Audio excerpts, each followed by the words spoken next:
Right, so hello and welcome back to Books and Things and welcome to another video. And today I'm going to be telling you about my favourite books of 2022.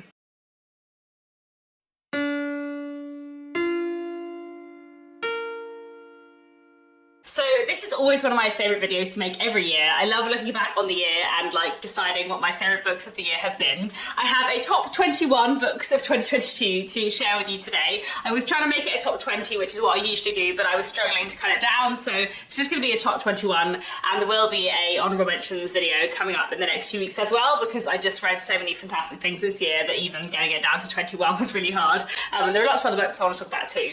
But today I have 21 fantastic books that I want to tell you about, which I absolutely loved reading in 2022. As usual, these are not necessarily books that came out in 2022, they're just books that I read in 2022.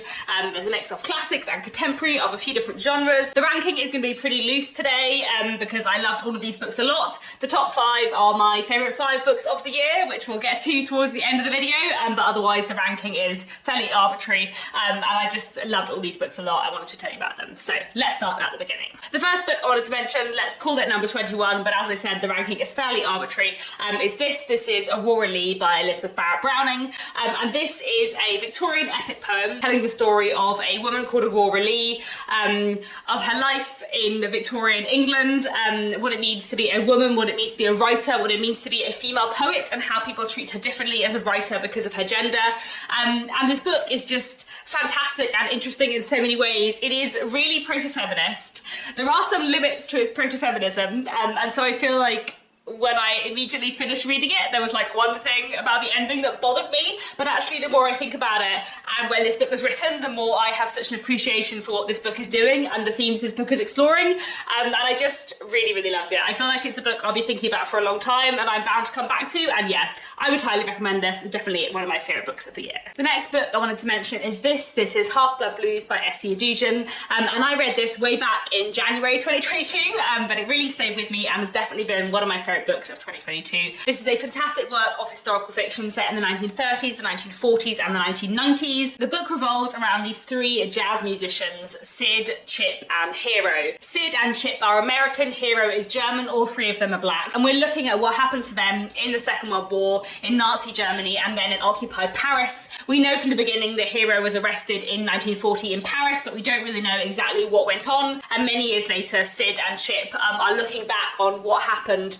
in the 1940s, what happened to Hero, and trying to kind of make sense of their past. There was so much I loved about this book. I thought it was fantastically written, but I also feel like the way this book looked at music and memory was just wonderful, and music and memory are 2 of my favourite themes in books, and I just love the way this book looked at them. I just thought it was fantastic. I just thought this was a really, really fantastic book, wonderful work of historical fiction. I highly, highly recommend it, especially for anyone who likes books that have themes of music and memory in. Next up, I have another Victorian book. This was Orley Farm by Anthony Trollope. I love Anthony Trollope. He's one of my favourite Victorian authors, and back in, I think, April or May 2022, I read Orley Farm, which is a wonderful book about a kind of land dispute, a legal dispute over who owns Orley Farm. So many years ago, there was a man who owned Orley Farm. This man was a widower with children, and when his children were grown up, he remarried another woman, a much younger woman, and had a son with him. And after his death, there was a will that left Orley Farm to his youngest son. Many years later, somebody questions whether that will was legitimate or was it forged, and should Orley Farm actually belong to the elder son. And basically everything goes on from there. It's a wonderful Anthony Trollope novel with everything that I love about Anthony Trollope in. Fantastic, fantastic, complicated characters, really interesting romantic relationships, really interesting familial relationships, really fantastic dynamics between everyone, and a really kind of complicated, nuanced exploration of morality. I just thought it was fantastic, and I highly recommend it. Anthony Trollope is wonderful. Next up, another classic, this time a Brazilian one. In 2022, I read The Posthumous Memoirs of Brás Cubas by Machado de Assis, and I just loved this. I thought it was fantastic, and really, really fun and delightful in the way that it's written. So this is a Brazilian classic from the late 19th century, and it's basically a man called Brás Cubas looking over the story of his life, but rather than looking over the story of his life while he's still living, he's doing it kind of from beyond the grave, sort of from purgatory, I guess, maybe. And he's looking back on his life and kind of writing the story of his life. You know, his childhood, his upbringing, his romantic relationships, this big love affair he had with this woman.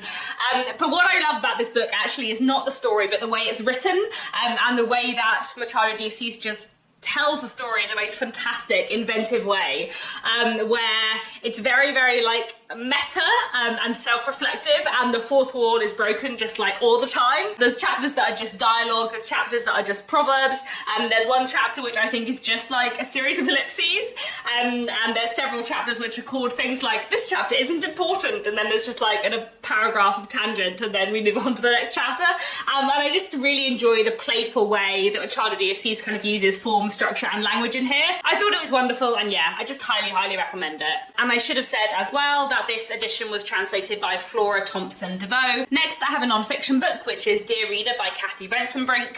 This is a fantastic memoir about books, and it's structured in a really wonderful way, where one chapter will be kind of Kathy reflecting on her life and particular kind of moments in her life, and then the next chapter will be sort of 5 or 6 recommendations of books around a particular theme, which is sort of relevant to what she's just been telling you about her life.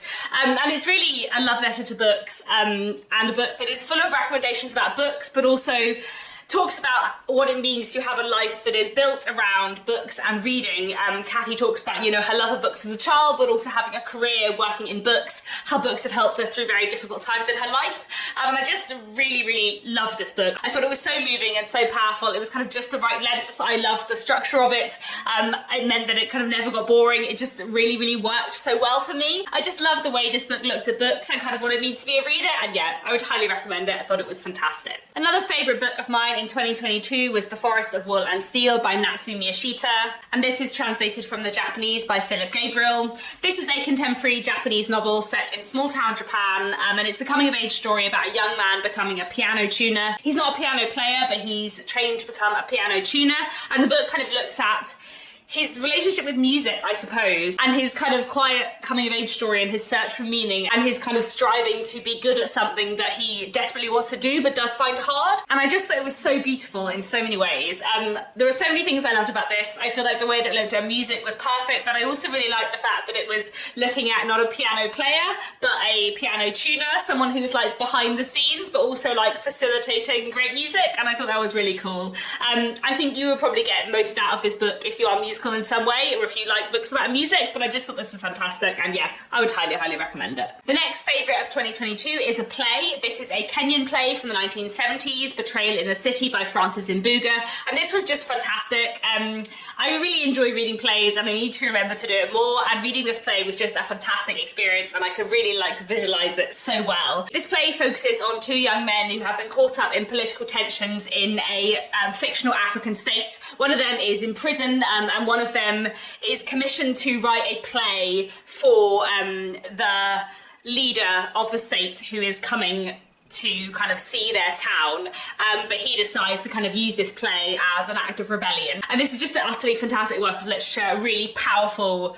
wonderful play that I just feel like must be so incredible performed, but it was just also a really rich experience to read. I thought it was fantastic, and yeah, I'd highly recommend it. Another favourite book of mine in 2022 was Infamous by Lex Croucher. This is a fantastic Regency coming-of-age story, telling the story of Rose and Edith, who are best friends. Edith, usually known as Eddie, wants to be a writer, and she has no interest in getting married. So when Rose starts talking about potentially getting married, Eddie doesn't know how she feels about this, and around the same time Eddie befriends a rather scandalous Lord Byroness poet, and everything kind of goes on from there. And it's just fantastic, so fun, so witty, so like fantastically 19th century and exploring 19th century concerns in a brilliant way, but also so fresh and modern and fun. I just think Lex Croucher is an absolutely incredible writer. I've had the privilege of doing some editorial work on some of their work before, not this book, and I just think they write about the Regency period in the most like amazing, fantastic joyous way. And yeah, I just feel like Lex's books bring me the joy that Jane Austen brings me, and I feel like that is a very high bar. And yeah, this is fantastic. Another wonderful work of historical fiction I read in 2022 was The Key in the Lock by Beth Underdown. I read this book pretty early on in 2022, and it just like ticked all my bookish boxes in all the best ways. This book is set partly in the 1880s and partly in 1918 and 1919. So it looks both at the kind of late Victorian period, and then it also looks at the First World War and the aftermath of the First World War. We're following a woman called Ivy who, after the end of the First World War, is really struggling to deal with the death of her son during the war. But while she is thinking about her son's death, she's also thinking back several decades to events that happened in the late 1880s, where there was a fire, where somebody died, and something terrible happened, and she was in some way involved. And as the story goes on, the mysteries kind of come to light. I just thought this book was fantastic. I love the way Beth Underdown writes. I really need to read more by her in the future. And I feel like the way this book kind of connected the Victorian period and the First World War and looked at the kind of changes and differences between those times was fantastic. I feel like the characterization was just immaculate, and the way the mysteries unfolded and the different layers of mysteries, the twists and turns, it was just wonderful. Just absolutely loved this. Thought it was just fantastic, just the right level of gothic, like the mystery and the emotion, it was just all fantastic. So yes, a wonderful book. I highly recommend it. So a wonderful book I read this year by a fast becoming favourite author of mine was this. This is Godmersham Park by Jill Hornby. I loved Jill Hornby's book Miss Austen, and I loved Godmersham Park as well. Godmersham Park is the fictionalised life story of Anne Sharp, who was a real life person who was the governess to Fanny Austen Knight, who was Jane Austen's niece.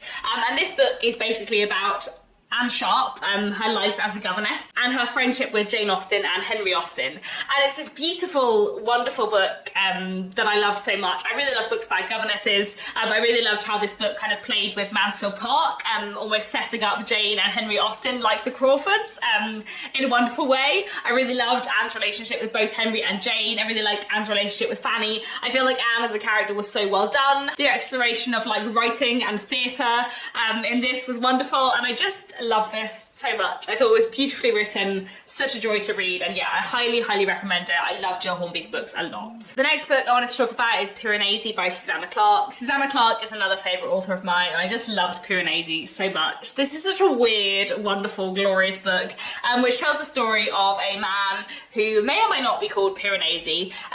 The one person who exists in his world calls him Piranesi, but he's not absolutely certain that that is his name. And Piranesi lives in the house, which is this great sweeping giant house full of so many different rooms, and this man wanders the halls of his world exploring things and living off what he finds. There is only one other person who lives in his world, and that is someone who he calls the Other. And the story really starts when the Other tells the man, who may or may not be Piranesi, that there is someone else who is coming to this world who is dangerous, and everything kind of goes on from there. And I just love this book for so many reasons. I thought it was fantastic and beautiful, so powerful, so poignant, so well done. I feel like the way this book looks at identity and home and memory was wonderful, but also the way it's kind of slowly revealed what's going on was wonderful. Like, I feel like I'd heard a lot of people talk about Piranesi and say that it's a really strange book, and I kind of expected it to be really ambiguous all the way through, but it's not. And I feel like the way it slowly becomes clear what the situation is here was just glorious, and I just loved it so much. I think it's a fantastic book. I just loved it so much. I thought it was so fantastic, and I'd highly recommend it. The next book I wanted to mention is News of the Dead by James Robertson. This is a work of historical fiction that I read earlier this year when I was reading along with the Walter Scott Prize, and it actually won the Walter Scott Prize, which I was so pleased about because I thought it was such a fantastic book and such a fantastic novel, such a fantastic historical novel, but also such a fantastic novel about history, which is not necessarily the same thing, but I feel like the way News of the Dead looked at history and how we think of the past and record the past was just fantastic. In a way, News of the Dead is like a fictional history, a fictional account of a fictional place in Scotland, Glenconnock. And in one timeline, we're kind of in 2019, 2020, following an elderly woman who is living on her own, reflecting on the myths of the place in which she lives, and particularly on her friendship with a young boy who lives nearby. Then within the book, we also have this narrative, this diary written by someone in the early 19th century who came to Glenconnock kind of partly on false pretenses to say that he was translating an old text,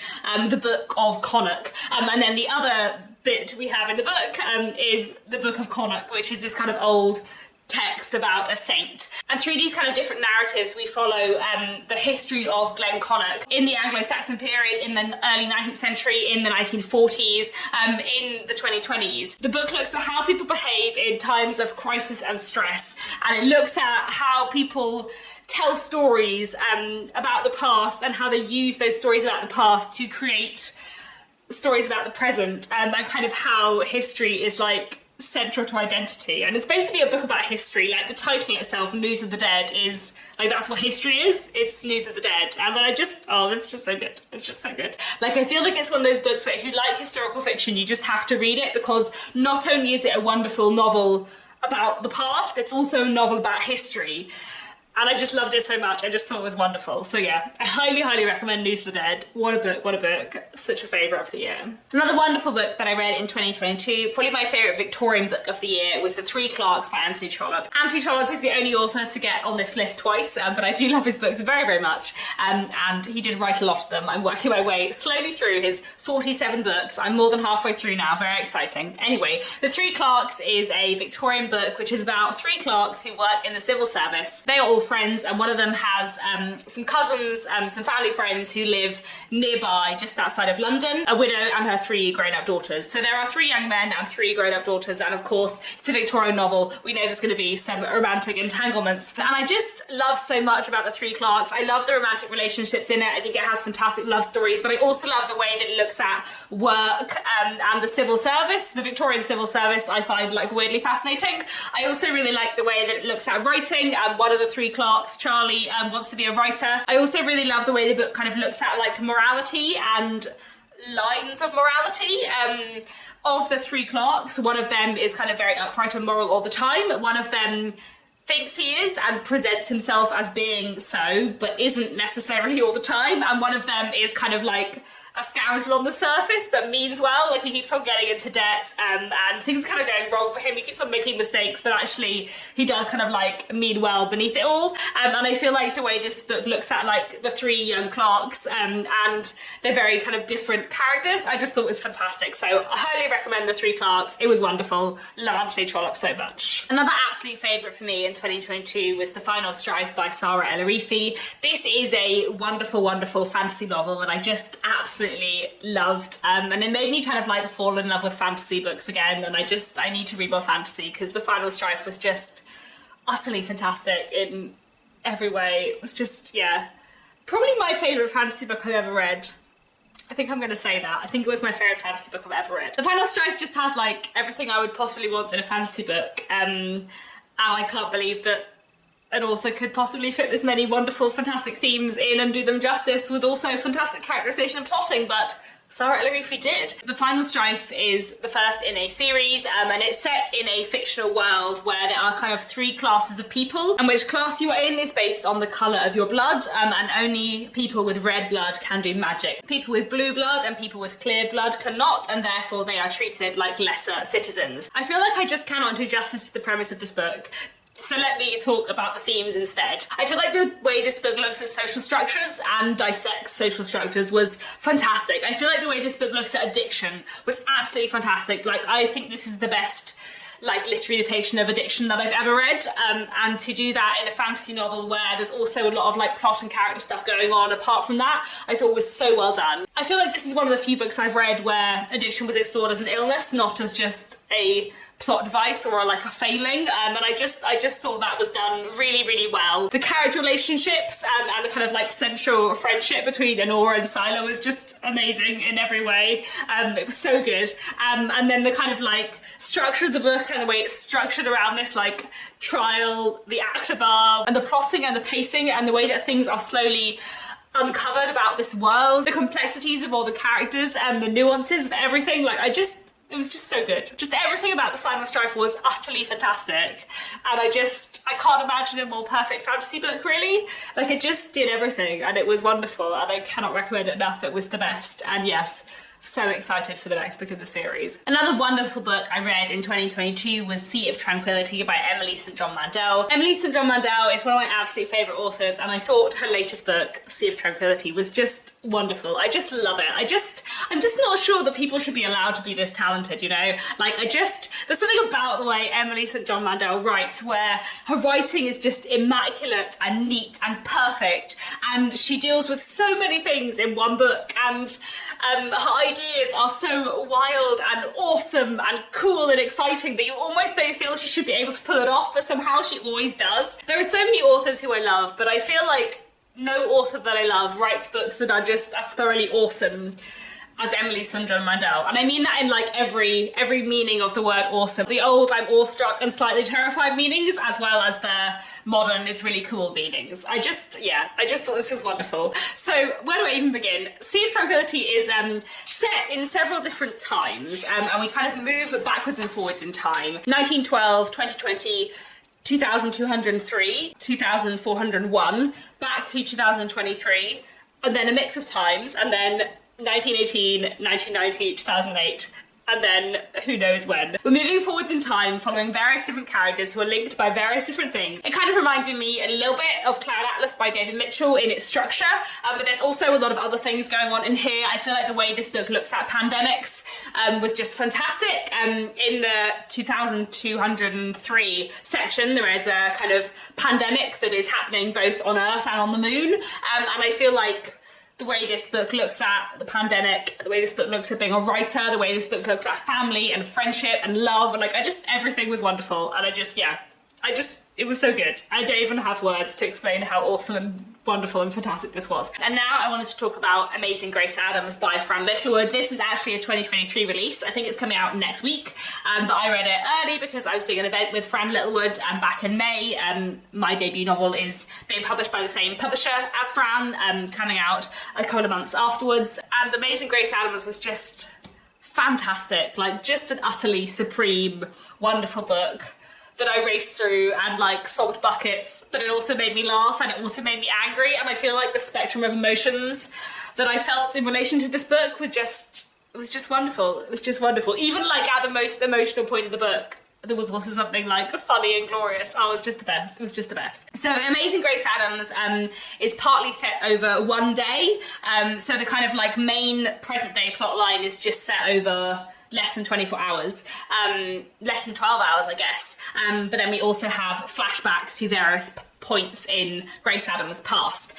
And in the present day, Grace Adams is stuck in her car in a traffic jam on a really hot day, and everything is kind of going wrong in her life. Her daughter won't speak to her. Her and her husband are separated. She wants to go to her daughter's birthday party that she hasn't been invited to, and she wants to collect a cake first, but she's running late. She's stuck in this traffic jam, and then everything just snaps and she leaves her car, abandons it in the heat, and decides to walk across London to collect this cake to take to her daughter for her birthday. And on the way, many things happen, and she is kind of looking back on how she's got to where she is. And I just love this book in every way. I just thought it was so good. It was so emotional and powerful. I feel like the way this book looked at gender and family and expectation and kind of social roles was just wonderful, and the way that it looked at kind of emotion and anger and kind of what happens when someone says, actually, I don't want to follow the rules anymore. I just thought it was so fantastic, and it was both funny and exceptionally sad and exceptionally hopeful, and I just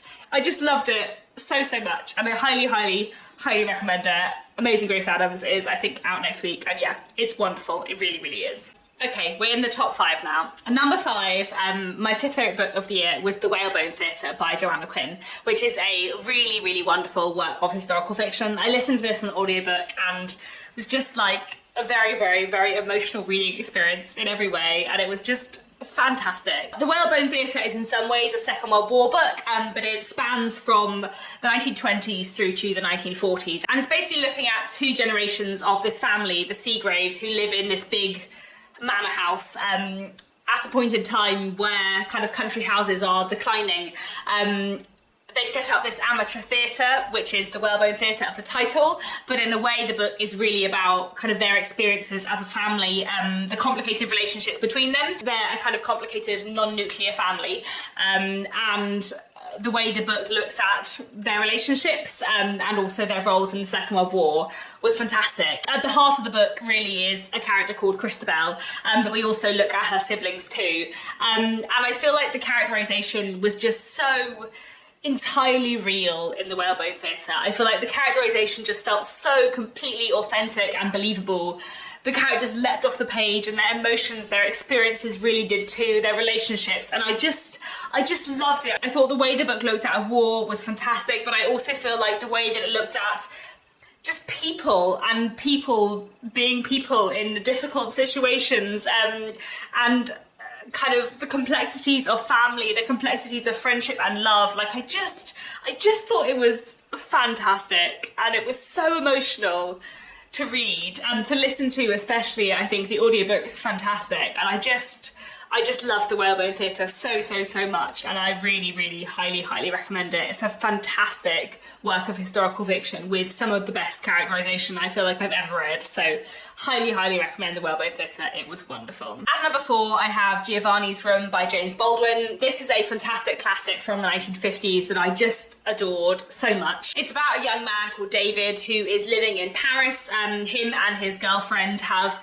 a kind of rocky patch, so she has kind of gone away abroad for a bit while she's thinking about whether or not she wants to marry him, and meanwhile David meets a man called Giovanni and kind of falls in love with him, but he's not really willing to quite admit that he is in love with Giovanni.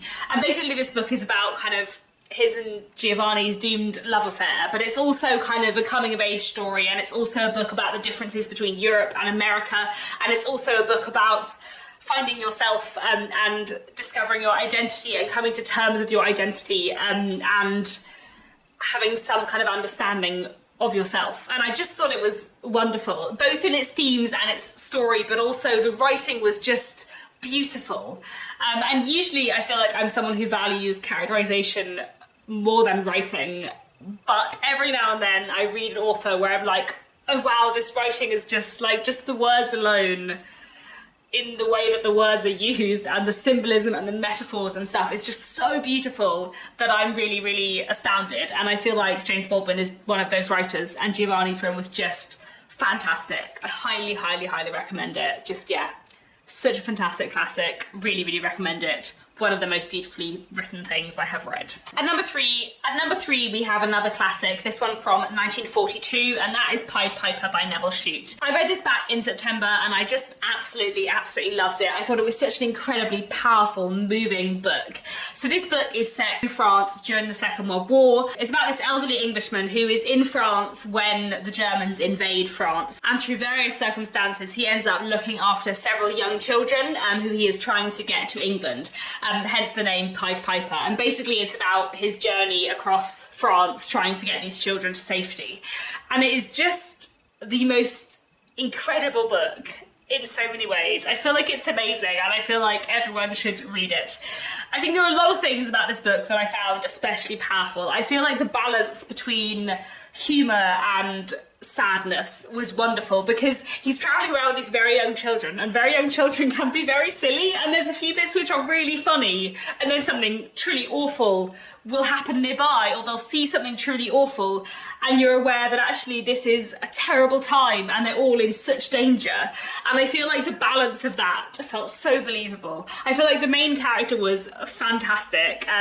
This elderly man who is just trying to, as calmly as possible, look after these children in this terrible situation. I feel like in some ways this book was a book about Englishness, and I feel like usually that English myth of like a stiff upper lip is a bit, you know, useless and damaging. But I feel like the way this book looks at John Howard's kind of like almighty attempt to do his best to not allow himself to struggle, I feel like was really powerful and really believable. And then the other thing that I just kept thinking about throughout this book, writing this book without knowing the ending of the Second World War and reading this book during the Second World War while it was still happening, must have just been like such a different experience to reading it now.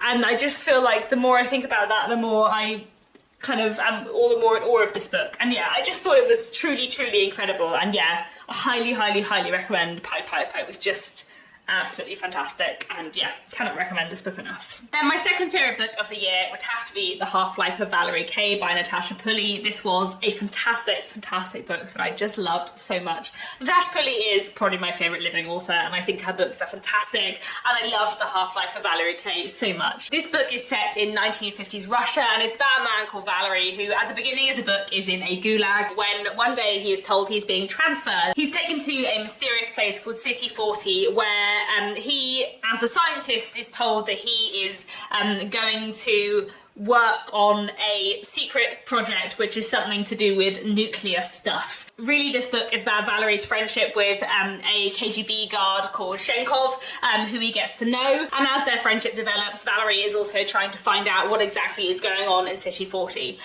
I just love this book so much. I feel like the character relationships were fantastic. I love Valerie as a character so much. I feel like he was so complicated and nuanced, and that was wonderfully explored. And I feel like Natasha Pulley writes so fantastically in a way that is both so raw and so heartbreaking, but also so wry and so fun and so adventurous. Like, I feel like she just plays with history in the most wonderful way. And then I also just thought the characterization and the very complicated characterization in this book was great. The way that it looks at how people who could be very ordinarily good in one world with a different set of historical circumstances can be pushed to do terrible things. Like, I feel like the way that was explored was just wonderful, and yeah, it was just a truly fantastic book. I love Natasha Pulley a lot, and The Half-Life of Valerie K was incredible, and I highly, highly, highly, highly recommend it. What a book. But my favourite book of the year would have to be briefly A Delicious Life by Nell Stevens, which I just adored in every way. This is a proof copy, and this came out back in June, and I'll put an image of the actual cover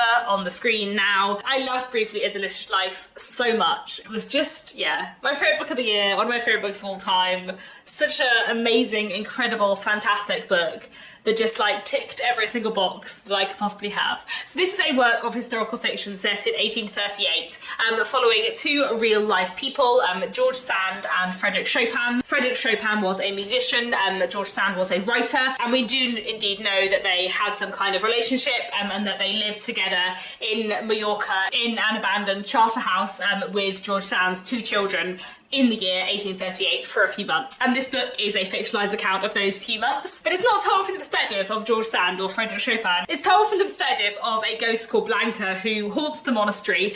She died when she was 14 years old, several centuries before, and she's been haunting this place ever since. And when she sees George Sand, she kind of falls in love with her. And we hear about the lives of George Sand and Frederick Chopin through Blanca, because she, as a ghost, is kind of able to read everyone's minds and see into their memories and occasionally maybe even into their future. And it's so completely bonkers. It's so weird, and I just loved it so much. I feel like there's a lot of reasons why I love this book specifically. You know, I love 19th century history. I really love the way this book looks at writing.